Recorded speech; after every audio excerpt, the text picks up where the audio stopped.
अब देखो भाई, इस क्लास में हम एक टाइप के क्वेश्चन और बचे हैं लास्ट, उनको देख लेते हैं। अगर कोई और होंगे तो हम और भी क्लासेस लगा सकते हैं, ठीक है। अब देखो, अब आता है कि अगर मान लो आपको ये आकृति कैसी है, किसकी आकृति है ये? आयत। किसकी आकृति है ये?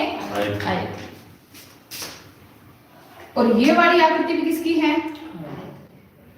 आयत की। अब अगर आपको कह दे कि आपको कागज से इस तरह की ऐसी पट्टी बनानी है, कैसे बनाओगे पट्टी आप? अब सबसे पहले एक आयताकार कागज लोगे, उसमें से आप कैंची से या ब्लेड से इस बीच वाले ऐसे आयत को काट के यहां से हटा दोगे, यानी घटा दोगे। और किसमें? अब ये 2D है ना, यानी दो ही बीमा इसमें, या लंबाई है या चौड़ाई है।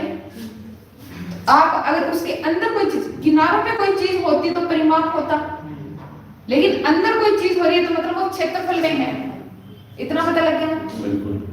तो अब आपको घटाना है, हटाना है मतलब घटाना है। किस में से?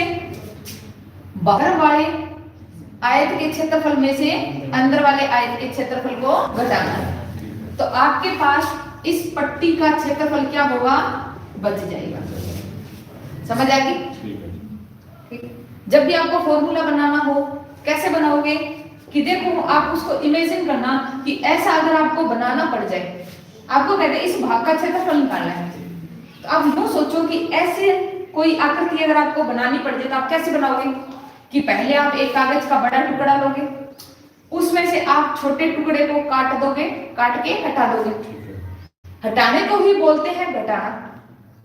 मतलब बड़े वाले आयत के क्षेत्रफल में से छोटे वाले आयत के क्षेत्रफल को आप क्या कर दोगे? घटा दोगे। तो बड़े आयत का क्षेत्रफल क्या हो जाएगा? आयत का क्षेत्रफल क्या होता है? लंबाई गुणा चौड़ाई। छोटे वाले की लंबाई मानो L है, चौड़ाई B है, तो लंबाई गुणा चौड़ाई। बड़े वाले के क्षेत्रफल में से आपने छोटे वाले के क्षेत्रफल को क्या कर दिया? घटा दिया। तो जो उत्तर बचेगा वो किसका बचेगा? इस वाले भाग। समझ आ गई? यही चीज हम किस में कर सकते हैं? वर्त में भी कर सकते हैं। आपको कह दे एक वर्ताकार पार्क है और उसके चारों ओर यहाँ एक फुटपाथ बनाना है ताकि लोग घूम सके, तो इसका एरिया बताओ कितना होगा? एरिया यानी इसका क्षेत्रफल बताओ कितना होगा? तो कैसे करोगे? बड़े वर्त के क्षेत्रफल में से छोटे वर्त का क्षेत्रफल घटा दोगे। समझ आ गई? ऐसे ही वो वर्ग होता तो भी कर सकते थे, आयताकार है, वर्गाकार है या फिर वर्त है। चीजें आगे समझ में? तो ये सिर्फ 2D आकृति है, तो हम इनमें क्षेत्रफल में ही बात कर सकते हैं, ठीक है। अब अगर आकृतियां आपके पास 3D में होती, 3D यानी त्रिविमीय आकृतियां कौन कौन सी होती है भाई? घन, घनाभ, बेलन, शंकु, गोला, अर्धगोला। अब अगर इनकी बात आए तो हम इनके आयतन की बात कर सकते हैं, ठीक है। जैसे मान लो आप पहले शंकु को देखो, थोड़ा सही से समझ आएगा। आपके पास ये शंकु था,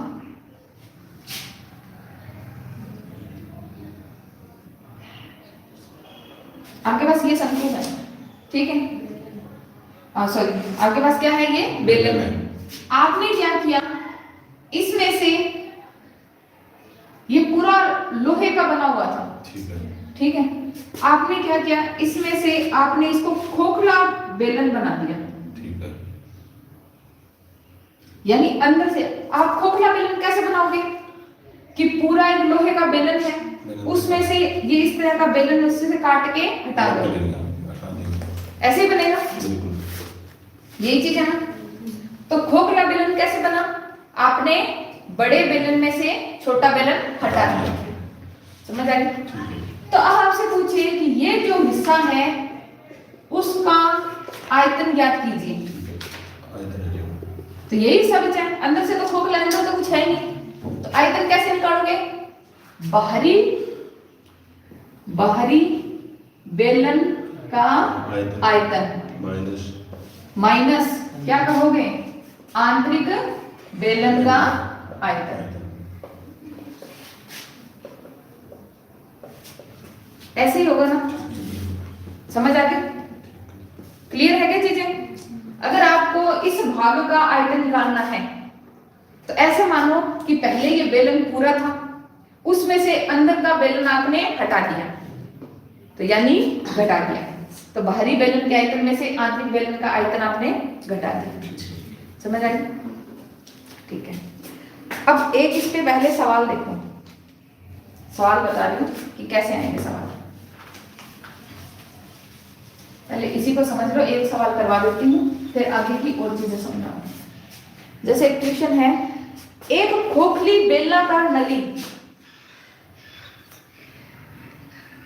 खोखली बेलनाकार नली, ठीक है, जो तांबे की बनी हुई है, किसी से बनो कोई फर्क नहीं पड़ता, 20 सेंटीमीटर लंबी है, 20 सेंटीमीटर कैसी है? लंबी है, ठीक है, तथा इसके बाह्य और आंतरिक व्यास 8 और 6 है। इसके बाह्य यानी बाहर वाले व आंतरिक यानी अंदर वाले व्यास, कर्मशः, कर्मशः का मतलब जो पहले लिखा है पहला मान उसका कितना दे रखा है? 8 सेंटीमीटर और 6 सेंटीमीटर और 6 सेंटीमीटर है। आगे दिया है, इस नली को बनाने में प्रयुक्त, नली बनाने में प्रयुक्त तांबे का आयतन कितना होगा? ठीक है, ये चीज देखिए। अब देखो इसको बना के देखो, खोखली बेलनाकार नली है, नली को आप चाहो तो ऐसे भी बना सकते हो, यानी बेलन को, सिलेंडर को आप ऐसे भी रख सकते हो, नली पाइप को हम ऐसे ही रखते हैं ज्यादातर।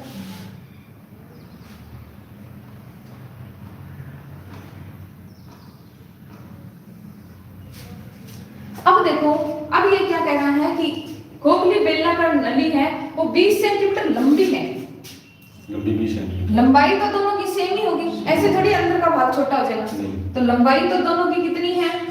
20 सेंटीमीटर। डायग्राम बनाना और ये मान लिखना इंपॉर्टेंट है, ठीक है।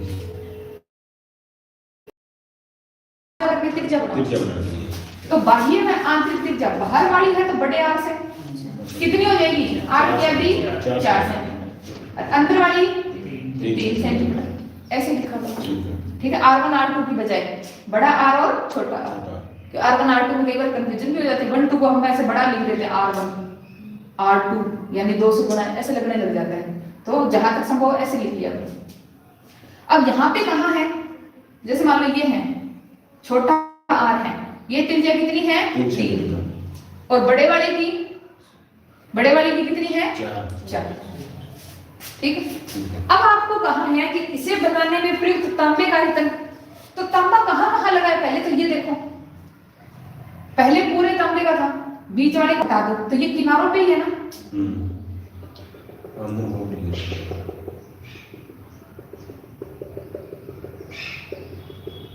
यही तो है ना तांबा सब, चारों एक के अंदर दूसरा, इस तरह से यहाँ बीच में, ठीक है। तो क्या करोगे? आपको बीच के भाग का निकालना होता है, तो बाहर वाले में से अंदर वाला क्या कर देते हैं? घटा देते हैं। और यहाँ वजन की बात हो रही है, आयतन की बात हो रही है, तो बाहर वाले आयतन में अंदर वाला आयतन घटा देंगे, इतनी बात है। तो बाहर भी बेलन है और अंदर भी क्या है? बेलन। तो क्या लिखोगे? फॉर्मूला क्या लिखोगे?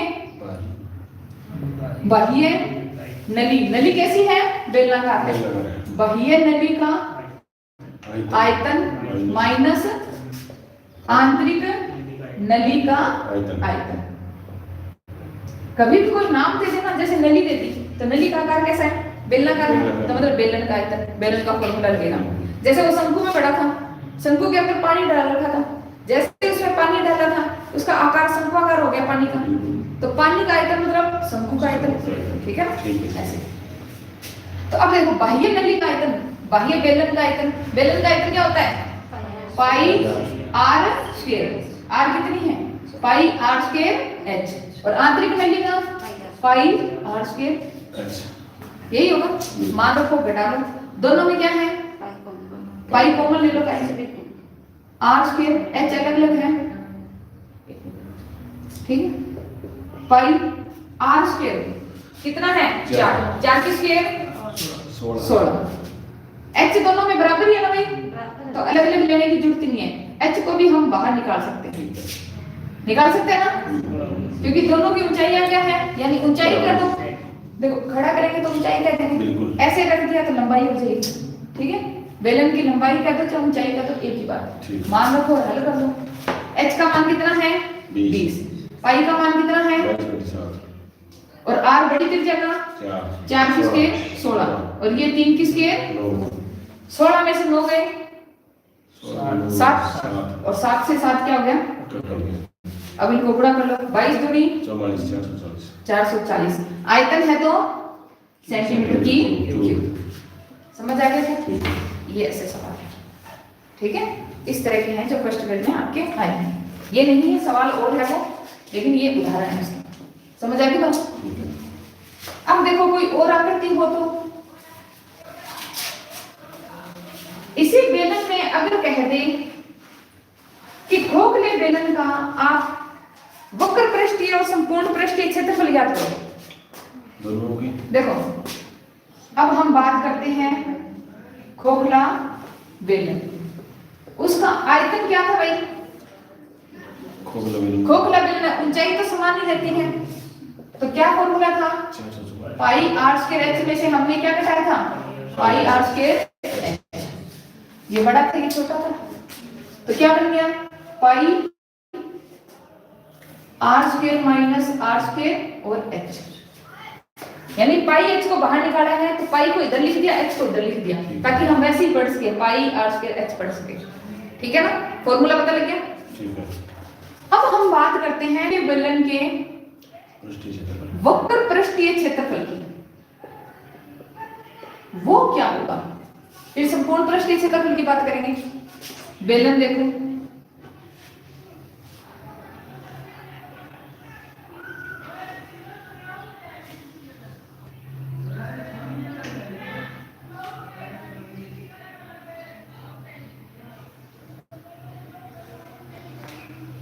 ये चीज है, अब आपको कहा है वक्र पृष्ठीय, मैंने क्या बताया था भाई, वक्र पृष्ठ क्या होता है, वो बॉक्स देना इनका, वक्र पृष्ठ मतलब होता है कि सिर्फ ये वाला चारों ओर का हिस्सा, ऊपर और नीचे वाला हिस्सा हटा दो, बाकी ये चारों ओर का जो हिस्सा होता है वो क्या होता है, वक्र पृष्ठ होता है, ठीक है, इसमें वक्र पृष्ठ आपको कहां कहां दिख रहा है,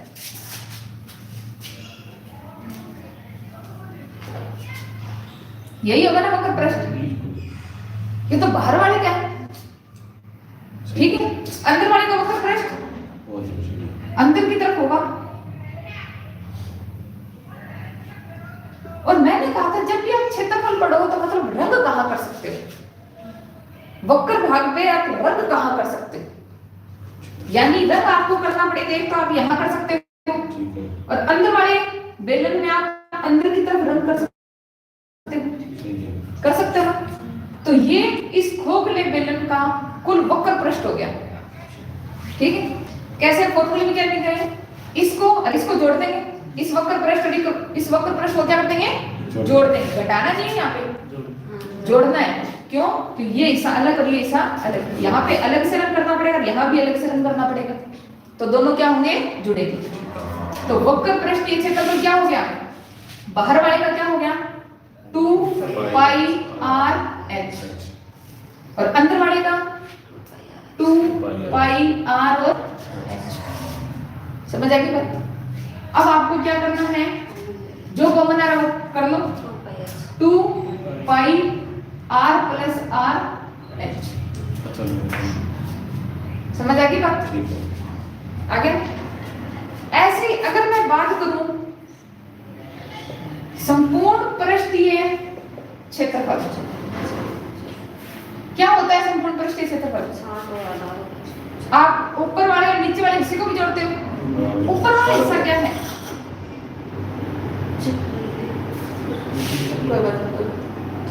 ऊपर वाला हिस्सा क्या है भाई, यही तो है इतना, और नीचे वाला हिस्सा ये है,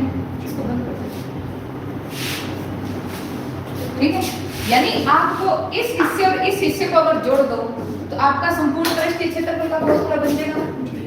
ठीक है, तो अब देखो वक्र पृष्ठ तो ये था अपना 2 पाई r प्लस r h, ये था ना।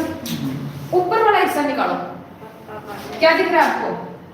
एक वर्त है, उसके अंदर वर्त है और ये वाला हिस्सा है, यही है ना। ये वाला हिस्सा क्या था? बड़े वाले की त्रिज्या बड़ी r है, छोटे वाले की त्रिज्या छोटी r है। तो वर्त में क्या होता है? ये 2d होता है ना। बड़े वर्त के क्षेत्रफल में से छोटे वर्त का क्षेत्रफल घटा, यही होगा ना। और यही सेम नीचे भी होगा, ठीक है। हाँ, इसमें क्या कर सकते हैं? पाई को बाहर निकाल सकते हैं। अब देखो क्या हुआ कि संपूर्ण पृष्ठीय क्षेत्रफल क्या होगा? एक तो वक्र पृष्ठीय क्षेत्रफल, ऊपर वाले का क्षेत्रफल और नीचे वाले। तो वक्र पृष्ठीय क्षेत्रफल ऊपर वाले का कितना आ रहा है? पाई r square minus r square. नीचे वाले का भी इतना ही है, तो दुगना कर दो। समझ आ गई बात? यानी संपूर्ण पृष्ठ किससे बनता है? वक्र पृष्ठ और ऊपर और नीचे का क्षेत्रफल। समझ आ गई बात? ऐसे बना। थोड़ा सा और इसको हल करके लिख सकते हैं। कैसे? 2 पाई r प्लस r, 2 पाई, ये क्या है भाई? a square minus b square क्या होता है? एक बार ये जुड़ते हैं, a प्लस b और a माइनस b। और कॉमन आ रहा है क्या? 2 पाई r प्लस r कॉमन आ रहा है ये, तो कॉमन ले लो। 2 पाई r प्लस r कॉमन ले लिया, क्या बच गया? इस पूरे में से तो h बच गया, इस पूरे में इसको तो ले लिया, क्या बच गया? r minus r। तो ये हो गया संपूर्ण पृष्ठीय क्षेत्रफल, यानी जहां हम रंग कर सकते हैं। किस हिस्से में? बाहर की दीवारों पे, अंदर की तरफ दीवार पे, ऊपर इधर और नीचे इधर, इस हिस्से पे रंग कर सकते हैं। मतलब ये संपूर्ण पृष्ठीय क्षेत्रफल। समझ आ गई क्या बात? ये चीज है। आयतन भी ऐसे निकाल सकते हैं, ठीक है। स्क्रीनशॉट लेना चाहो तो ले लो।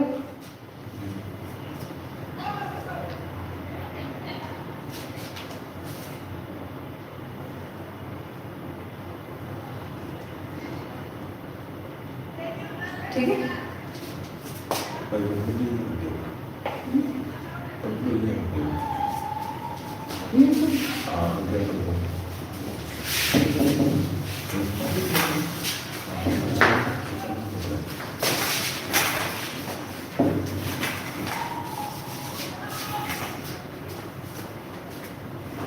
अब देखो अगर हम खोखले गोले की आयतन की बात करें, खोखले गोले का आयतन, ठीक है, क्या फॉर्मूला होगा इसका? खोखला गोला, ये बड़ा गोला है, ये छोटा गोला है। तो बड़े गोले के आयतन में अगर छोटे गोले का आयतन घटा दो तो बचे हुए जो गोले का धातु का है उसका आयतन आ जाएगा। तो वही करो, बड़े वाले की त्रिज्या बड़ा r, छोटे वाले की त्रिज्या छोटा r, ठीक है। तो बाहर वाले गोले का आयतन कितना होगा भाई? गोले का आयतन कितना होता है? 4/3 पाई r की क्यूब। अंदर वाले का 4/3 पाई r की क्यूब, यही है। तो बच्चे हुए खोखले गोले का आयतन आ गया। अब आपको ऑप्शन में यही नहीं मिलेगा, आप किसी चीज को जितना हल कर सकते हो उतना करो। 4/3 पाई r की क्यूब माइनस r। और भी लिखा सकता है क्या? a की क्यूब माइनस b की क्यूब क्या होता है? a minus b, a square plus b square. यहाँ माइनस है तो यहाँ भी माइनस आता था, फिर यहाँ क्या आता था? प्लस आता था। r मतलब ये भी है, ये भी है और ये भी है। समझ आ गई बात? ठीक है। अब ऐसे ही कोई भी अगर आकृति का आपको आयतन वगैरह बोले तो आप निकाल सकते हो, कोई दिक्कत नहीं है। अब इन पे आए हुए अपन थोड़े से सवाल और करते हैं, क्वेश्चन की प्रैक्टिस करते हैं। फिर फर्स्ट ग्रेड में आए हुए अब बनाए सही डायग्राम, बिना डायग्राम के चीजें सही बनती नहीं है। अब देखो ये वर्गाकार था, आधार कैसा है वर्गाकार, और ये आपकी पाइप है, इसकी ऊंचाई कितनी है 8, आधार वर्गाकार है मतलब लंबाई और चौड़ाई 5 है। अब बाहर का जो हिस्सा होगा, बाहर का हिस्सा है तो बाहर वाले की भुजा, ये बताओ बाहर वाले वर्ग की भुजा कितनी होगी 5x और x, तो पूरी भुजा कितनी हो गई 5 + 2x, जुड़ रहा है तो 2x, ये तो चौड़ाई हो गई। ऐसे ही लंबाई देखो कितनी हो गई 5x और x, पूरी कितनी हो गई 5 + 2x। समझ आएगी ना बात? अब यहां गड़बड़ होगी। अब बाहर वाले का आयतन क्या होगा, लंबाई गुणा चौड़ाई गुणा ऊंचाई, लंबाई गुणा चौड़ाई गुणा ऊंचाई। अंदर वाले का घटा लो, लंबाई गुणा चौड़ाई गुणा ऊंचाई, यही होगा बराबर। बड़े वाले में से छोटे वाले का आयतन घटा ले, कितना आ रहा है 105। ठीक है, अब दोनों में 8 कॉमन है तो 8 कॉमन निकाल लो, अंदर क्या बचेगा 5 + 2x को 5 + 2x से गुणा कर दो, 5 × 5 = 25, 5 को इससे किया तो 10x, 2x को इससे किया तो 10x, और 2x को इससे किया तो 4x² माइनस 8 कॉमन ले लिया तो यहाँ कितना बचा 25, यही बचा, और बराबर में क्या है 101।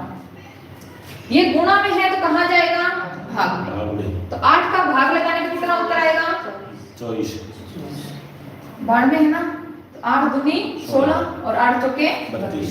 यहाँ देखो 25 से 25 कट गया, क्या बचा, सबसे पहले बड़ी घात को लिखो 4x², 10 और 10 20x, और बराबर में कितना है 24। और हल हो सकता है तो और हल कर दो, सभी में 4 का भाग जा रहा है, 4 का भाग दे दो, x² आ गया, यहाँ 4 का भाग दिया तो 5x आ गया, यहाँ 4 का भाग दिया तो 6 आ गया।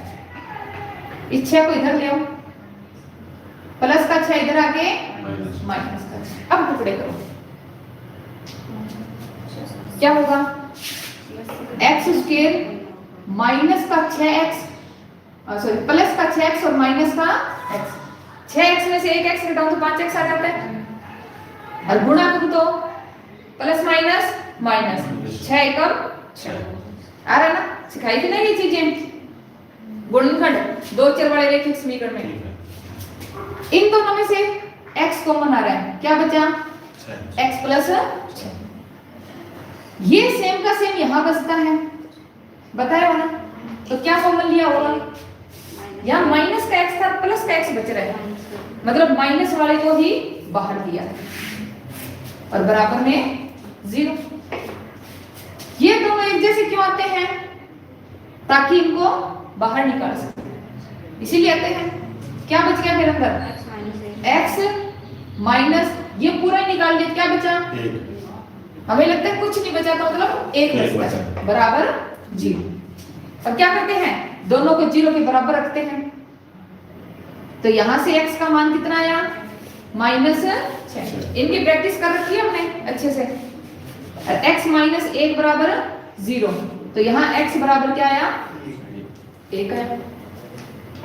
तो x क्या चीज थी भाई, ये मोटाई थी, क्या मोटाई कभी माइनस में हो सकती, क्या नहीं हो सकती, तो ये उत्तर तो नहीं हो सकता, क्या आया ये, तो यानी मोटाई कितनी है 1। तो अब अभी भी एक शब्द को ध्यान से देखना, एक तो ये वाला है यानी मोटा हिस्सा, तो कितना है 1 किस में आएगा सेंटीमीटर, समझ आ गई, यानी ये कितना मोटा है 1। ठीक है, आप ऐसे भी समझ सकते हो, ऐसे ये अंदर वाला वर्ग है, ये बाहर वाला वर्ग है, आपसे पूछा ये मोटाई कितनी है, तो हमने मान लिया ये मोटाई क्या है x, तो इधर भी मोटाई कितनी होगी x, ठीक है।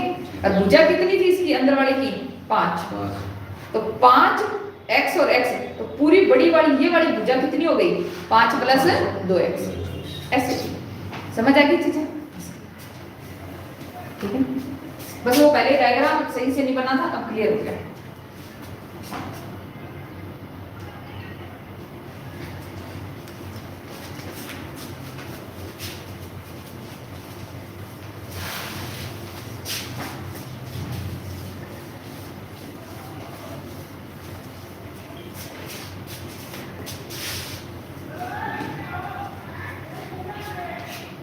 अब ये देखो नेक्स्ट क्वेश्चन है दूसरा, 15 सेंटीमीटर ऊंचाई, 15 सेंटीमीटर क्या देखी है ऊंचाई, और 16 सेंटीमीटर है व्यास डायामीटर के एक ठोस बेलन के आधार का प्रयोग, के एक ठोस बेलन के आधार का प्रयोग करके 4 सेंटीमीटर ऊंचाई, करके 4 सेंटीमीटर ऊंचाई और 3 सेंटीमीटर त्रिज्या वाला एक शंकु काटा जाता है।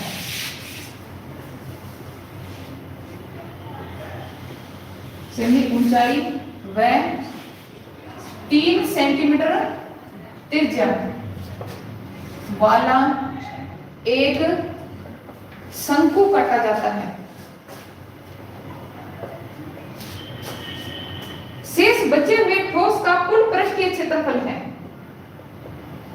शेष बचे हुए ठोस का कुल पृष्ठीय क्षेत्रफल आपको क्या करना है ज्ञात करना है। ऑप्शन देखो क्या देखा है, 362 पाई, 383 पाई, 359 पाई और 374 पाई। ऑप्शन देखने से इतना तो समझ आ रहा है कि पाई का मान लिखना नहीं है, पाई को ऐसे ही रहने देना है, चीजें दिमाग में आ गई। अब देखो इनको बढ़ाओ, सबसे पहले क्या है, ये ऊंचाई है और ये व्यास है, इसका एक बेलन है, बेलन बनाओ पहले, आकृति पे डिपेंड है, सही से बना के समझ लिया ना तो क्वेश्चन समझ आ जाएगा और उसको फटाक से कर दोगे तुम लोग। ये बेलन है, इसकी ऊंचाई कितनी है 15 सेंटीमीटर, 15 सेंटीमीटर। उसके बाद व्यास कितना है 16, 8 सेंटीमीटर, यानी त्रिज्या कितनी हो जाएगी 8 सेंटीमीटर। इधर भी देख ले तो 8 ही सेंटीमीटर होता है, ठीक। अब ये कह रहा है कि इसका प्रयोग करके 4 सेंटीमीटर तो ऊंचाई और 3 सेंटीमीटर त्रिज्या वाला एक शंकु काटा जाता है। देखो एक शंकु काट रहे हैं हम, इसकी 15 सेंटीमीटर ऊंचाई है ना, सिर्फ 4 सेंटीमीटर का यहां तक ही ले लो।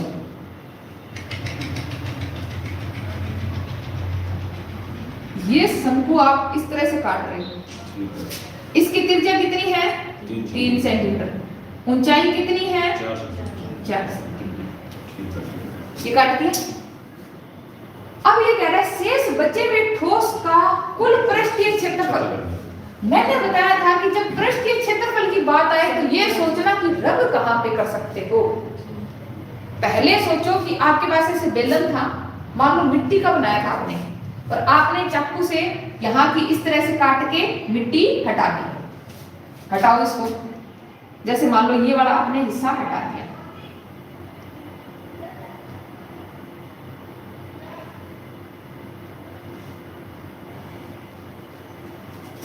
ये इस तरह से, समझ आ गया। ये वाला आपने हिस्सा हटा दिया, इसको तो रखिए, ठीक है। इतना यहां से मिट्टी निकाल के आपने हटा दी। अब कुल पृष्ठीय क्षेत्रफल मतलब कुल आप कहां कहां रन कर सकते हो, रन करना स्टार्ट करो।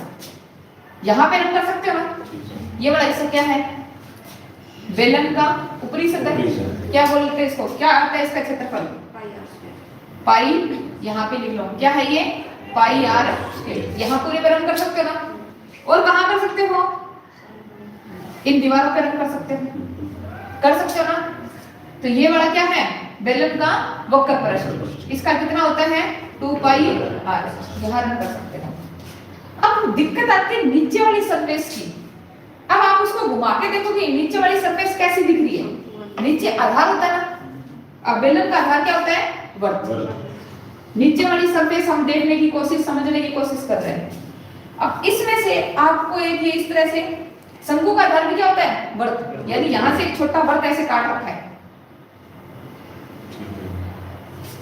ठीक है, काट रखा है। तो काटने के बाद आप यहां पर रंग कर सकते हो ना, कर सकते हो ना, मतलब ये भी क्षेत्रफल में आएगा। तो ये वाला क्या हिस्सा है, शंकु का वक्र पृष्ठ, यही है ना। शंकु का वक्र पृष्ठ क्या होगा, इसमें बड़ी त्रिज्या ले लोगे ऐसे, ठीक है। अब ये वाला यहाँ भी रंग कर सकते हो, तो ये वाला हिस्सा क्या होगा, शंकु का वक्र पृष्ठ है। तो वक्र पृष्ठ को हम क्या बोलेंगे, पाई आर एल। इस हिस्से को क्या बोलेंगे, पाई आर एल। और कहाँ रंग कर सकते हैं, नीचे वाली सरफेस पे।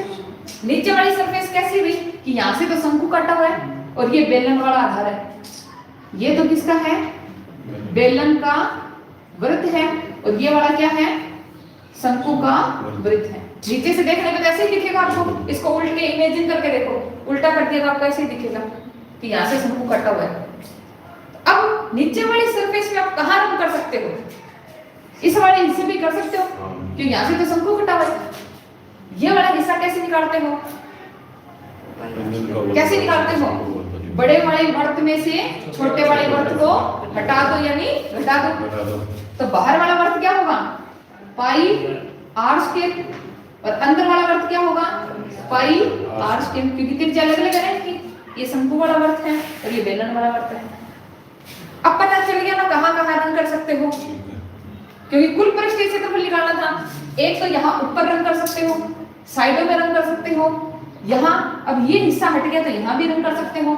और कहाँ कर सकते हो, नीचे वाले सरफेस को देखें तो ये साइडों में यहाँ रंग कर सकते हो ना, ऐसे यहाँ रंग कर सकते हो। समझ आ गई बात है।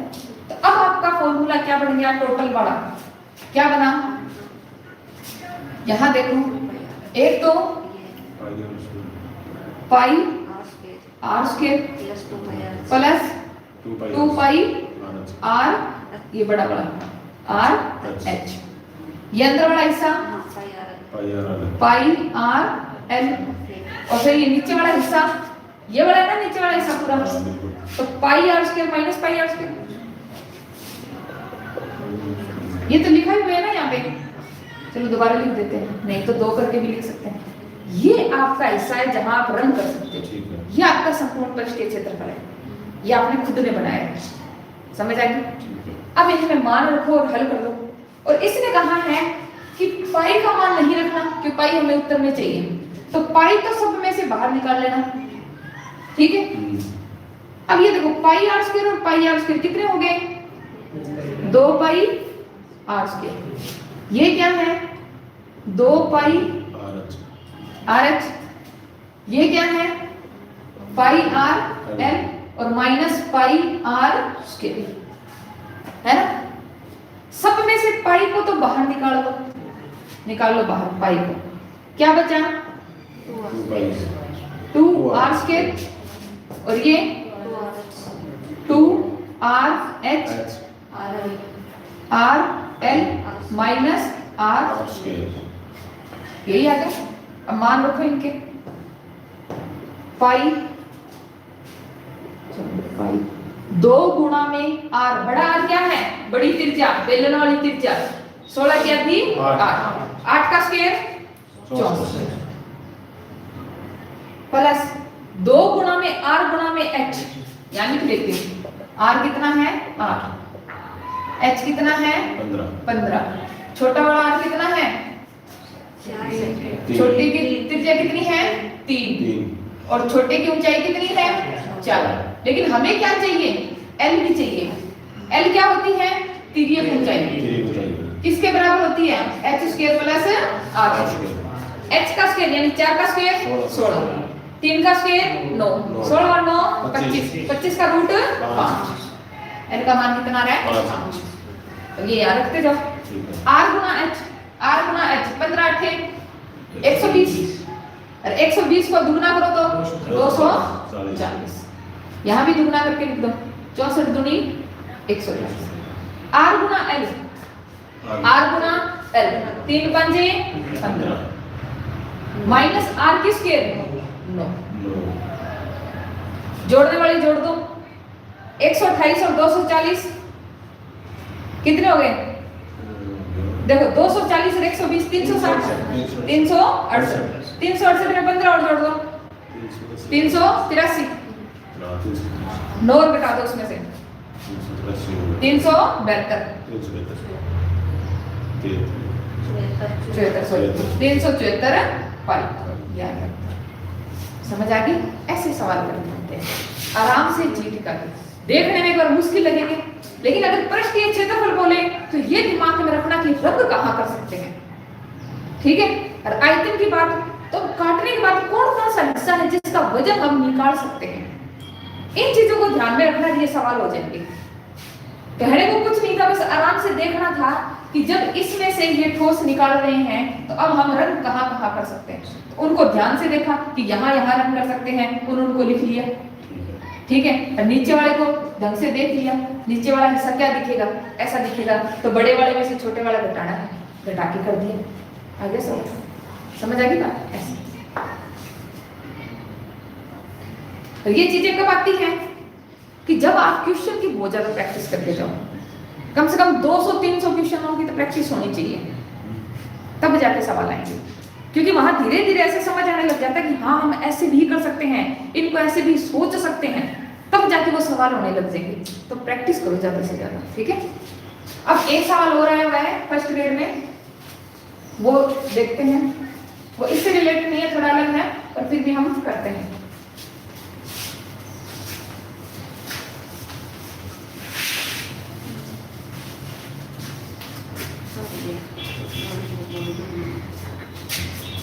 देखो क्वेश्चन दे रखा है, समान धातु से बनाए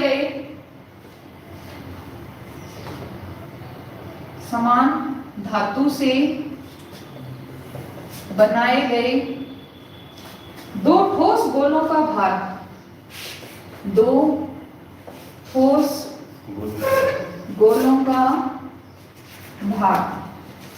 1 किलोग्राम व 7 किलोग्राम है। छोटे गोले की त्रिज्या 3 सेंटीमीटर है। छोटे गोले की त्रिज्या 3 सेंटीमीटर है। दोनों गोलों को पिघलाकर एक बड़ा गोला बनाया जाता है।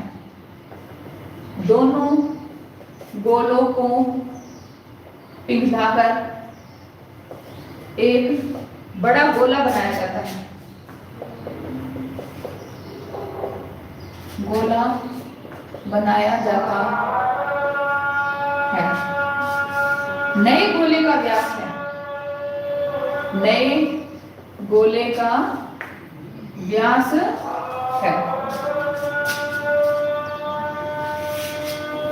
अब देखो क्या देखा है कि समान धातु से दो ठोस गोले थे, उनको पिघला के एक नया गोला बना दिया। ऐसी चीजों में हम क्या करते थे, दोनों को आयतनों को जोड़ के बड़े वाले आयतन के बराबर आता था, क्योंकि वजन तो बराबर ही रहता था। उसी चीज को हम लिखते हैं।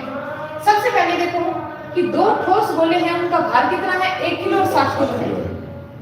और छोटे गोले की त्रिज्या कितनी थी, 3 सेंटीमीटर। तो सबसे पहले देखो छोटे गोले का आयतन क्या देता है। छोटे गोले का आयतन 1 किलोग्राम। 1 किलोग्राम देते हैं। छोटे गोले का आयतन फॉर्मूले में देखें तो क्या आएगा, गोले का आयतन क्या होता है, 4/3 पाई आर कितनी है, 3 पाई आर की क्यूब बराबर 1। समझ आ गई बात। अब ये कह रहा है, अब बड़े गोले का देखो, बड़े गोले का आयतन कितना देखा है, 7 तो बड़े गोले का आयतन क्या होगा, 4/3 पाई। बड़े गोले की त्रिज्या नहीं दे रखी, तो बड़ा आर मान लो बराबर क्या है 7 kg। अब देखो 1 kg का मतलब इतना है, 7 kg का मतलब 7 से गुना कर दो, है ना। तो 7 kg का मतलब क्या है 7 गुना में ये 4/3 पाई आर की क्यूब, यही हो। जैसे एक पेन का मूल्य 5 रुपए है तो 7 पेन होगा, 7 5 पेन। तो वैसे ही 1 kg का मतलब ये है तो 7 kg का मतलब 7 से गुना कर दो। समझ आ गई बात। अब देखो कट रहा क्या कुछ, कट गया। क्या बचा आर की क्यूब बराबर क्या बचा 7 गुना 27, यही बचा ना। ठीक है। अब देखो ये कह रहा है कि दोनों गोलों को मिलाकर एक बड़ा गोला बनाया जाता है, तो बड़े गोले का व्यास कितना है। तो बड़े गोले का व्यास कितना होगा, तो बड़े गोले का आयतन देखो 4/3 पाई, एक इसमें छोटा आर ले लेते हैं, यही होगा। अब छोटा गोला 1 किलो का था, बड़ा गोला 8 किलो का 7 किलो का था। ये दोनों एक का था, एक 7 का था। दोनों को पिघला के नया बनाएंगे तो वो कितने किलो का होगा 8 किलो। 8 किलो का। तो ये कितने किलो का होगा 8 किलो का। तो 8 किलो का मतलब क्या हो गया, 1 किलो का मतलब ये है, 8 किलो का मतलब क्या हो गया 8 गुना में 4/3 पाई आर की क्यूब, यही हुआ ना। अब कर लो, कट गया। आर की क्यूब बराबर क्या बचा 8 गुना 3 की क्यूब 27, या फिर ऐसे रख लो 3 की क्यूब भी रख लो। अब देखो ये किसकी क्यूब होती है 2 की क्यूब, ये किसकी क्यूब होती है 3 की क्यूब। दोनों की घातें समान है तो मैं उनको अलग लिख सकती हूँ ना। आर की क्यूब इसकी क्यूब के बराबर है, तो आर किसके बराबर होगा इसके, पता नहीं ये चीज। घातें समान है, संख्या बराबर में है, तो मतलब आधार भी समान ही है। घातांक को करने में पड़ा था, तो आर बराबर कितना आ गया 2 गुना 3, यानी आर बराबर कितना आ गया 6, यानी त्रिज्या कितनी आ गई 6। अब क्या पूछा है व्यास, व्यास क्या होता है त्रिज्या का दुगुना। समझ आ गई आपको, ये वाला करने की वैसे जरूरत भी नहीं थी, ठीक है ना। अगर इस वाले को स्किप कर देते हो तो भी आप इस सवाल को निकाल सकते हो डायरेक्ट इस तरह से। क्या है 1 किलो का मतलब आपको पता चल गया, और गोलों को जोड़ा तो वो 8 किलो के हो गए, तो 8 किलो का मतलब 8 गुना में ये, यही बात होगी। और फिर ये वाला इसके बराबर, यहां से आर का मान आ जाएगा, और त्रिज्या आ गया तो व्यास कर दिया जाएगा। ठीक है, डायरेक्ट ये तरीका है। मजे। अब एक सवाल और देखो, उसमें क्या है कि जब मैंने उस सवाल को पढ़ा ना मुझे समझ नहीं आया, लेकिन मैंने उस सवाल को जरूर कर दिया। अब मेरा उस तरह का कोई फॉर्मूला नहीं पड़ा हुआ था, क्योंकि उसमें साइंस आ गई थी थोड़ी। अब मुझे फॉर्मूला नहीं पता कि इनका क्या होता है, लेकिन मैंने फॉर्मूला बना दिया। कैसे बनाया, इकाइयों को देख के बनाया। हम कई बार क्या होता है इकाई को देख के भी आप फॉर्मूला बना सकते हो, कहीं पे काम भी चल जाता है। जैसे एक ये सवाल है कि प्रारंभ में एक गोलाकार गुब्बारे का व्यास, प्रारंभ में एक गोलाकार गुब्बारे का व्यास 28 सेंटीमीटर है, 28 सेंटीमीटर है।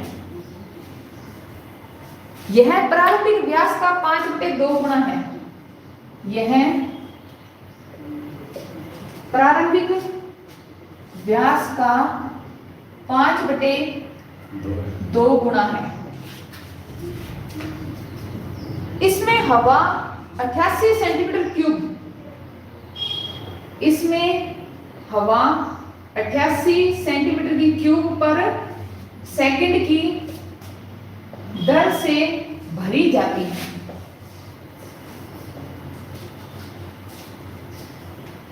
गुब्बारा कितने समय में फट जाएगा? गुब्बारा कितने समय में फट जाएगा? अब देखो, गोलाकार गुब्बारा है, यानी गोले की बात हो रही है। उसमें क्या कहा है कि पहले ये जो गुब्बारा था ना, इसका व्यास 28 था। व्यास 28 है, का मतलब त्रिज्या कितनी हो गई? 14। बाद में इसको और फुला दिया जाता है। कितना? अब इसकी त्रिज्या क्या हो जाती है? व्यास का 5/2 गुना, व्यास का 5/2 गुना, 14 पंजे 70। यानी अब त्रिज्या कितनी हो गई? 70। सॉरी, हाँ, अब व्यास 70 है ना, तो त्रिज्या कितनी हो गई? 35 सेंटीमीटर। समझ आ गई?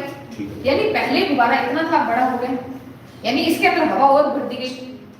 और हवा कैसे भरी? 88 सेंटीमीटर क्यूब पर सेकंड की दर से भरी जाती है। और आपको समय निकालना है। अब मुझे इसका फॉर्मूला नहीं पता था कि मैं क्या करूं, लेकिन मैंने इसकी इकाई को देखा। इसकी इकाई क्या है? सेंटीमीटर क्यूब बटे सेकंड। ठीक है, यानी अगर इसको मैं सेकंड से गुना कर दूं, सेकंड यानी समय से गुना कर दूं, तो सेकंड से तो सेकंड कट जाएगा ना, अपने पास क्या मिल जाएगा? सेंटीमीटर की क्यूब मिल जाएगी। सेंटीमीटर की क्यूब क्या होता है? आयतन। यानी इस दर को अगर मैं समय से गुना कर दूं, मेरे पास क्या मिल जाएगा? आयतन। बन गया ना फॉर्मूला इकाइयों से। ऐसे इकाइयों से फॉर्मूले बनते हैं। अब ये क्या है? सेंटीमीटर क्यूब बटे सेकंड कितना देखा है? 88। सेकंड का मतलब समय, समय हमें निकालना है, तो हम उसको क्या लिख लेते हैं? t। और ये क्या है? आयतन। आयतन किसका हुआ? ये गोला ही तो है, भरने के बाद इतना बड़ा हो रहा है, यानी बड़े वाले गोले का आयतन होगा। ठीक है, गोले का आयतन क्या होता है? अब देखो, एक चीज ध्यान रखना, ये पहले गोला इतना था, अब इतना हो गया, तो मतलब हवा तो यही भरी गई, यही फर्क पड़ा है। ठीक है, यानी कितने सेकंड में ये यहां से यहां तक आया, तो मतलब यहां का आयतन, मतलब हवा कहां भरी? यहां का आयतन। अब यहां का आयतन कैसे निकालेंगे? बाहर वाले में से अंदर वाले को घटा देंगे। कैसे? 4/3 पाई r क्यूब माइनस 4/3 पाई r। यही होगा ना? कोई दिक्कत नहीं है। अब 88 गुना t, जो कॉमन आ रहा है उसको बाहर निकाल लो। पाई का मान 22/7। देख लो 22 के पढ़े नहीं है, इसलिए कहा था 22 का पढ़ा याद रखना। अंदर क्या बचेगा? बड़े आर की क्यूब। बड़ा आर क्या है? 35। 35 की क्यूब माइनस छोटा आर क्या है? 14। 14 की क्यूब। ठीक है, अब t का मान निकालना है, तो 88 गुना में ये कहां चला जाएगा? भाग में। इसको भी यहां कहीं एडजस्ट कर लो, जगह दो रे थोड़ी सी, भाग में जाएगा, कहीं भी लगा दो, चाहे रहना नीचे चाहिए। अब कट रहा है, वो काट दो। 22 चौके 88, 4 से 4 कट गया। क्या बचा? t बराबर 1/7 है 21। और अंदर क्या बच रहा है? अब देखो, इसको हल कैसे करोगे? या तो इनकी क्यूब निकाल लो और फिर 21 से काटने में टाइम लगेगा, या फिर हमने ये पढ़ा a cube minus b cube क्या होता है? a माइनस b और a square plus b square plus ab, यही होता है। ऐसे क्यों लिखा? तो 35 में से जब 14 घटाते हैं तो कितना आता है? 21। और यहाँ क्या है? 21। तो ये 21 से 21 क्या होगा? कट जाएगा। और अब स्क्वायर निकालना आसान होता है, तो ज्यादा बड़ी कैलकुलेशन नहीं करनी पड़ी ना। तो t बराबर क्या है? 35 की स्क्वायर। किसी भी संख्या में अगर इकाई का अंक 5 होना, जैसे मान लो 35 है, स्क्वायर कैसे करते हैं? 5 का स्क्वायर कितना होता है? 25। इसको इसके आगे वाली संख्या से गुणा कर दो, 3 को 4 से गुणा करो, 3 चौके 12 ऐसे निकलते हैं। जिनमें इकाई का अंक 5 होता है उनका स्क्वायर निकालने का ये तरीका होता है। 5 का स्क्वायर 25 और 3 को आगे वाले अंक 4 से गुणा कर लो 1225। 14 का स्क्वायर तो याद ही होता है, ये छोटी संख्या है 196। 35 को 14 से गुणा करो, ऐसे गुणा कर लो, देखो दिमाग में करोगे ना तो 14 को 35 से गुणा करना है, यानी 14 को पहले 30 से गुणा करना है फिर 5 से गुणा करना है। 14 3 42 यानी 420। 14 को 5 से गुणा करना है, तो किसी को भी अगर 5 से गुणा करना हो ना, शॉर्ट ट्रिक है, उसका आधा करके एक जीरो लगा दो। क्यों कही मैंने ये बात?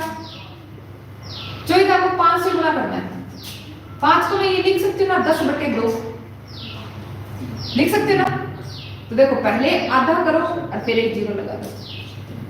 समझ आ गई? तो अगर कोई बड़ी संख्या है और उसको 5 से गुणा करना है तो ये तरीका आप अपना सकते हो, उसका आधा करके एक जीरो लगा दो। तो ये कितना है 70, तो मिलके कितना हो गया 490। अब जोड़ दो, कितनी हो रही है ये संख्या? ये हो रही है 1911। टाइम है तो किसमें आएगा? सेकंड। तो इस सवाल का मुझे कोई फॉर्मूला तरीका नहीं पता था, मैंने इसको इकाइयों को देख के कर लिया और ये बड़ा ऑप्शन में मिल रहा था। ठीक है ना? समझ आ गई क्या ये चीजें? आज हमने बच्चे हुए फर्स्ट ग्रेड के क्वेश्चन भी कर लिए और जो अलग टाइप के थे वो सारे टाइप के क्वेश्चन हमने आज इनमें इंक्लूड कर लिए। ठीक है, तो आज का अपना पृष्ठीय क्षेत्रफल और आयतन वाला टॉपिक यहाँ पे समाप्त होता है। समझ आ गई?